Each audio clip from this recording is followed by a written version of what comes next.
Мына кадрларға қараш.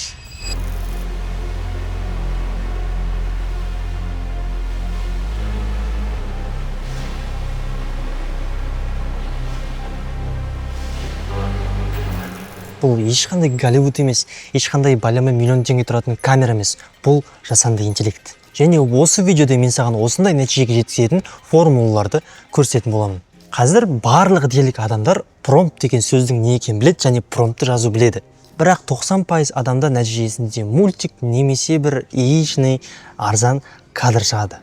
Ал менің қолданатын формулаларым арқылы біріншіден сіз оның шынайы немесе жасанды интеллект екенін айыра алмайсыз. Екіншіден кәдімгідей киношный мықты әдемі кадр шығады. Бүгін сол топ 5 құпия формулаларымның сырын ашатын боламын. Кеттік. Бірінші формула ол портрет. Көп адам промпт жазған кезде қарапайым түрде әдемі кейіпкер және фотореализм деп қысқа қайырады. Ал соның нәтижесінде осындай бізде қарапайым яичный кадр шығады.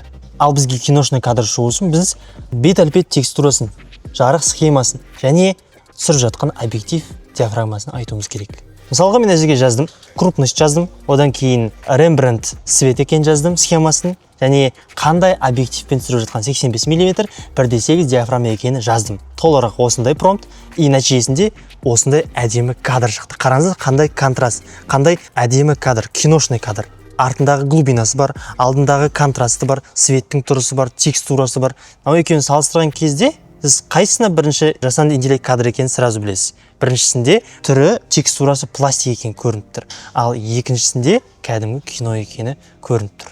Екінші формула бұл бізде экшн, қозғалыс кадрлары. Бұндағы камера қозғалысын дұрыс түсінікті қылып жазу керек. Көбісінің қателігі промпт ретінде жай ғана қарапайым сөз тіркесін жазады. Мысалы, адам жүгіріп бара жатыр, экшн кадр десек, осындай бізге кадр шығарып береді. Бұл кадрда бізде біріншіден пропорция дұрыс емес, екіншіден бізде адамның түрі яичный екені көрініп тұр, үшіншіден камера шын өмірде бүйтіп қозғалмайды. Сондықтан көзге бұл күйік болып көрінгеннен кейін адам сенбейді және одан мықты әсер ала алмайды.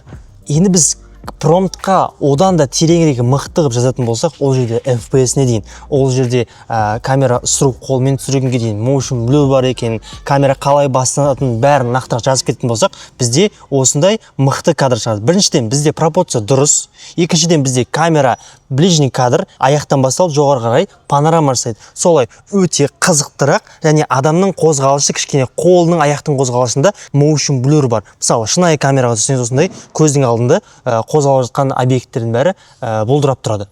Достар, айтпақшы, мен қазір қолданып жатқан сайт бұл Syntax AI деп аталады. Бұл Syntax AI-дің бір жақсысы, бір сайттың ішінде 90-нан астам бүкіл модельдер, ең мықты модельдердің бәрі жиналған. Кейбір кезде даже басқа сайттарда жоқ модельдерді жинақтап алған. Бұл жерде не только қарапайым, только оңай, и еще бағалары да өте тиімді, өте ыңғайлы және генерациялары да өте тез болады.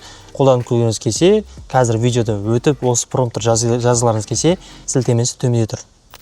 Үшінші формула ол бізде атмосфера. Кино бұл жай ғана кейіпкер емес, ол жердегі атмосфера бар, яғни сезім бар. Адам кино көрген кезде сезіну керек және эмоцияны шығару керек. Ал сол эмоция, сезімін, атмосфераны біз промптта бере аламыз.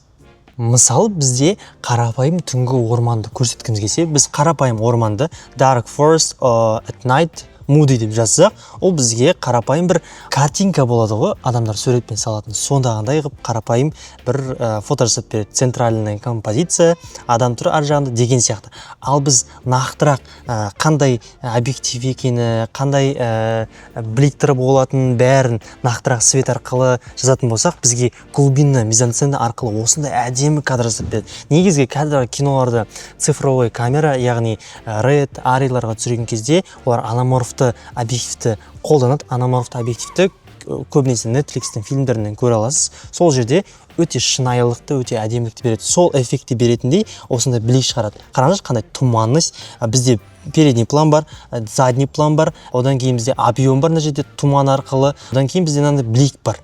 Блик бізде әдемі кадр, шынайы камера екенін анығырақ көрсетеді. Сол арқылы сіздің атмосфераңыз күшейе түседі. Достар, мынау айтып жатқан формулалар менің курсымның бір бөлігі ғана. Курста бұл формулаларды ғана емес, толық жобаларын қалай нөлден жасап, қандай қиындықтарға кезігетінімді, қандай модельдер таңдайтынымды, ішкі кухнясын бүкілін толық разбор жасап көрсететін боламын. Және одан бөлек мықты өзімнің фишкаларымды, қолданатын программаларымды, қолданатын лайфхактарымды көрсететін боламын. Яғни сценарийден бастап толық монтажға дейін, клиентпен сөйлесуге дейінгі бүкілін оқиды үйретемін. Қызықтырса, сілтемесі сипаттамада. Төртінші формула менің ең жақсы көретін формулалардың бірі. Бұл жерде сіз пленочный эффект қолданасыз. Пленочный эффект қолдансаңыз, сіздің әртүрлі кадрларыңызда бір зернистіс пайда болады. Ешқандай цифровой бір бликтар немесе сглаженность немесе әдемі бір текстуралар болмайды. Бұл негізгі проблема, қазіргі көп цифровой камералардың проблемасы. Сіздің кадрларыңыз более детализированный, резкий, қанық и андай қатты болып тұрады. Ал бұрынғы фильмдерді қарасаңыз, бұрынғы кадрларды қарасаңыз, шумы көп болады, андай зернистіс көп болады и как будто шынайы сияқты болып көрінеді. Сондықтан біз сол шынайықты көрсету үшін пленочный эффектті бере алатындай нақты модельдерін жазатын боламыз. Бізде қараңызшы, мен 4 промпт жаздым. 4 промптқа әртүрлі пленкалардың атын жазып тексеріп көрдік. Бұл жерде әртүрлі промптты жазған кезде қараңыздар, бәрінде әрине біз кадрды нақтылаған жоқпыз. Біз жерде фокусты тек зернистиске байланысты, пленканың эффектісіне байланысты қойып жатырмыз. Пленканың эффектісін қарасаңыз, мына жерде пленканың эффекті анық білінеді. Кәдімгі бір пленкаға түсірілген фильмдер сияқты. И бұл біздің нақты проблемамыз жаңағы резкості және сглаженностьті алып тастайды. Сол арқылы кадрдағы бізде AI-дің эффектісі азаяды, шынайы реализмге жақындай түседі. Енді сол формулаларды бір жинақ ретінде бір промптқа жинап, эффектісін қарап көрейік қалай болатын. Қараңыздар, 2 промпт жаздым. Сол баяғы, мысалы адам кешкі көшеде кетіп баратыр дейсіз, қалада. Біреуін қарапайым промпт жаздым, екіншісінде мен полностью қандай пленка, қандай объектив, аноморфный объектив екенін, қандай свет түсіп тұрған, қандай артта фон болатын, және қандай эффект беретін бүкіл нақтылап жазып кетті. Бірінші промптта бізде қарапайым кадр, жасанды интеллекттің кадры сияқты. Мен әдейі бәрін 720p-да качествосын азайтып түсіріп жатырмын. Бізде качествосы аса маңызды емес, качествосын жасауға оңай бізде. Бізде тек кадрдың құрылымында маңыздысы. Сіздерге качествосын әдейі азайтып көрсетіп, чтобы тезірек генерация жасау үшін. Бізде қарапайым кадр, бір яичный эффект, свет ешқандай жоқ, бір влог сияқты бір эффект береді. Ал бізде киношный эффект беру үшін қандай кадр шықты, қараңыздар, қандай эффект. Бізде біріншіден жердегі судан отражение бар. Сіздің кадрыңызға кәдімгідей объем береді. Не только фон и адамның қозғалысына да объем береді. Екіншіден бізде жан-жағында туман, бу бар. Бұл объекттің глубинный мизансцена, яғни кадрыңыздың плоский емес екенін көрсетеді. И бұл жерде бізде линиялар бар. Қараңызшы, қандай күшті әдемі линиялар бар. Бұл жерде әдемі линияның бәрі қараған кезде сіздің көзіңіз біріншіден кейіпкерге түседі. Кейіпкеріңіздің маңыздылығын, оның статусын көрсететін болады. И камерада кәдімгідей ручной сияқты артқа қарай медленно қозғалады. Бұндай эффект кинода бар ма? Бар. Реализмге жақындатады ма? Жақындатады. Шынайы кадр сияқты көріне ме? Көрінеді.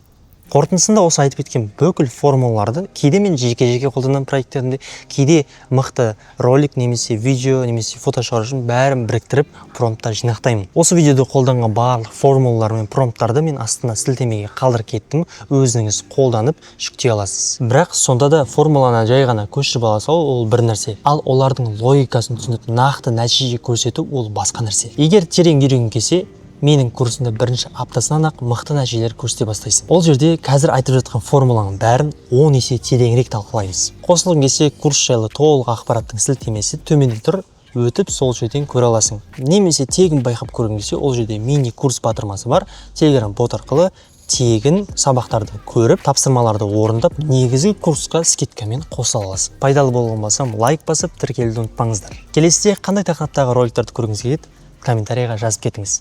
Қош, сау болыңыздар.